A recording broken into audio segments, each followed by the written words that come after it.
Merry Christmas Eve, everybody. It's good to have you here. I appreciate you tuning in. It's crazy that we're here. Once again, another video of me kind of reflecting on the past 365 days, and it's super easy to do so. I was wrapping my gifts yesterday, which I know is pretty late, but as I was wrapping my gifts, I was listening to a podcast. I was kind of just home alone in my thoughts, and I kept thinking about the last video I made titled, I Thought I'd Be Different by Now. That message really just stuck with me about how much I've changed this year and how it's still okay. And I kept thinking about what I was feeling in that exact moment. Like, I still felt my shortcomings, but I still had such a great year.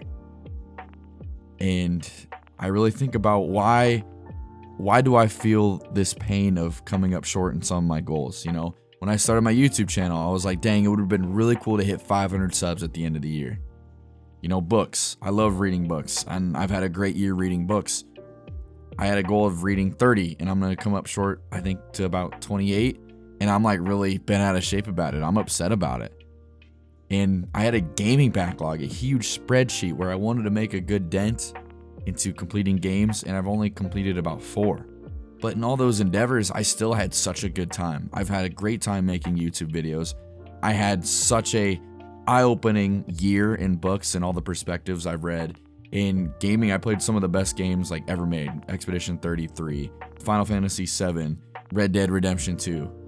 And so I maybe didn't hit all the numbers that I thought, but I still had a great time in doing so. So I realized a lot of that guilt, a lot of that pain was coming from the numbers, the check marks, the completion rate, and I wasn't hitting it. But did that mean my year was a waste? Absolutely not. So this video today is telling you to not make goals for 2026, but not in the way that you think. Not in a way where you give up your aspirations, not where you have no drive to complete anything, but to go into 2026 to not let the guilt weigh you down, to not trap yourself with goals, to see who you can be if you don't put a limit on what that number or what that rate should be. But before we keep going, I'm Gummy.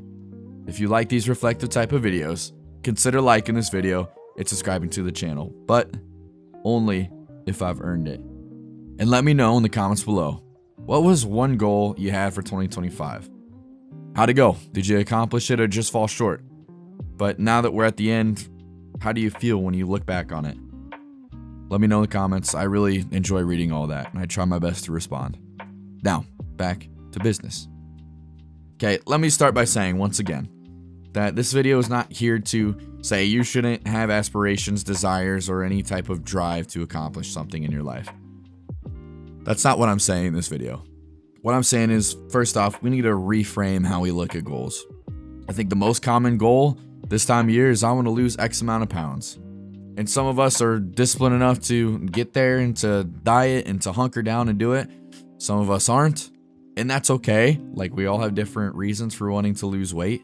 But what happens when we get to that number? What happens when we reach that goal?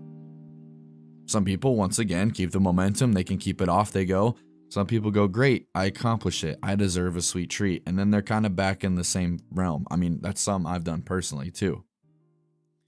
So we look at all these big numbers. You know, me for my books. Like, once I hit 25 books, I was like, oh my gosh, I'm 5 away. And my focus became more about the number than the actual thing I was doing, which was reading.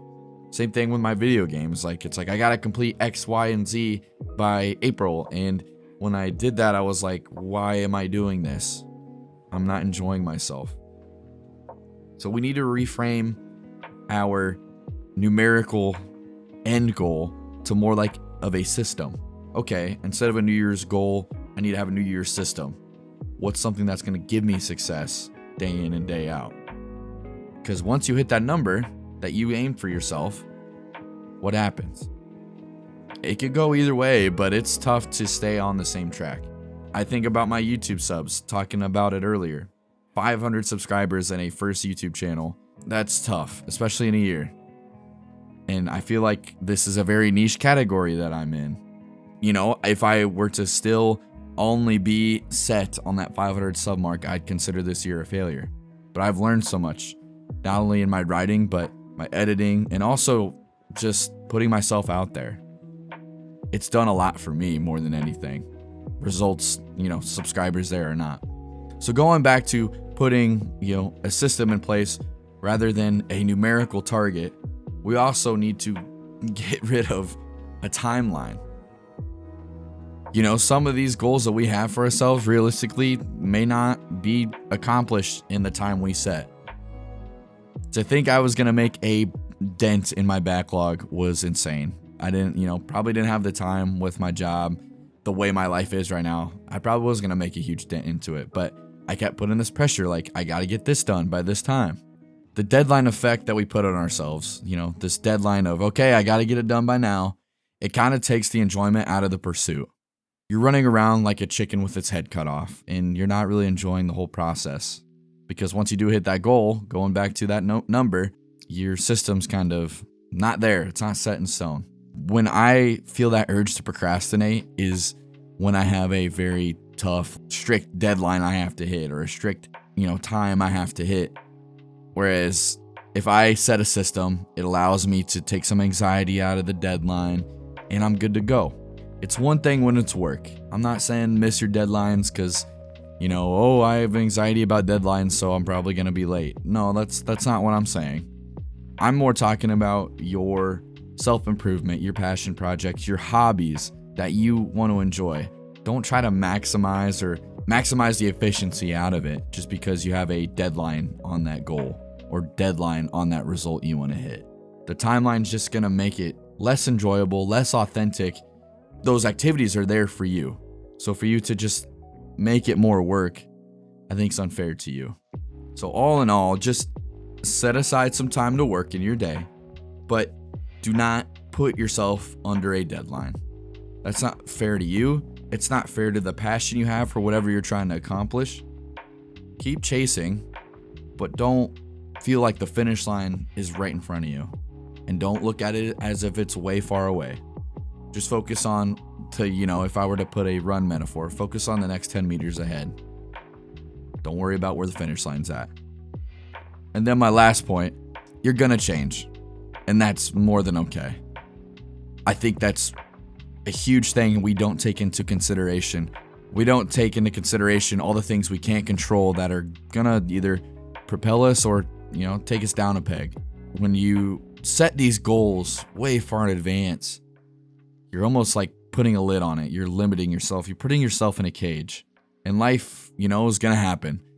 There's gonna be things that you really love that happen, that you really admire, or things that you really want to cherish. And then there's gonna be things that just kind of destroy you for a brief moment in time. Then we go in throughout the year with that cage on us, and anytime we have a chance to get out or grow, it's, nope, I gotta do this, I gotta do that, I gotta achieve this, no matter what. You're doing a disservice to yourself. Give yourself that freedom, give yourself permission to, all right, hey, this is what I wanted, in December of 2024. It gets to March, all right, things are different now. How do you change? How do you pivot? How do you reframe it once again? Accepting that change is part of it is going to let you have a healthier relationship to what you're trying to achieve. Like I said, my YouTube journey so far, I've had to kind of change how I view it. I have had to change my process at times. And if I would have so stubborn and stuck in that cage, yeah, I probably would have stopped. I probably would have stopped reading because I knew I wasn't going to hit those goals of that 30 books read.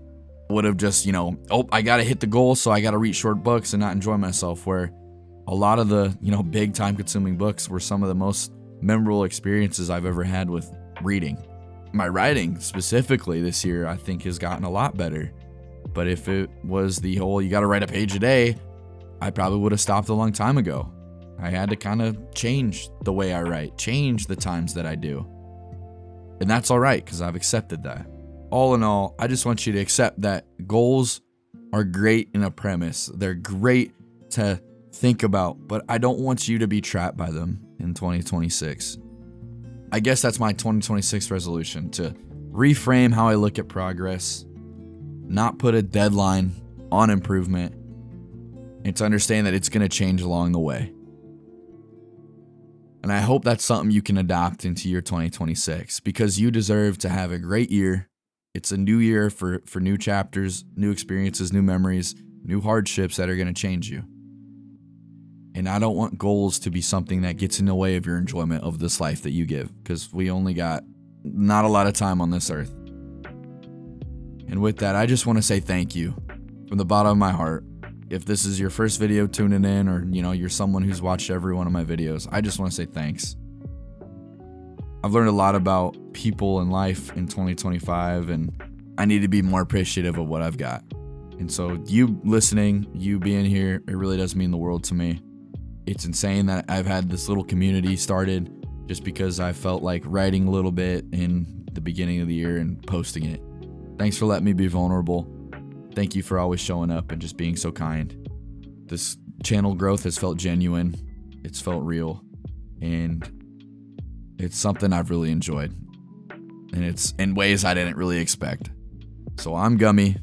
Thanks for tuning in. Let me know in the comments below what's something you hope to change in your 2026. Notice how I didn't say what's a goal, what's something you want to change in 2026. I'd really love to hear that. Thanks for a great 2025. I'll see you next year.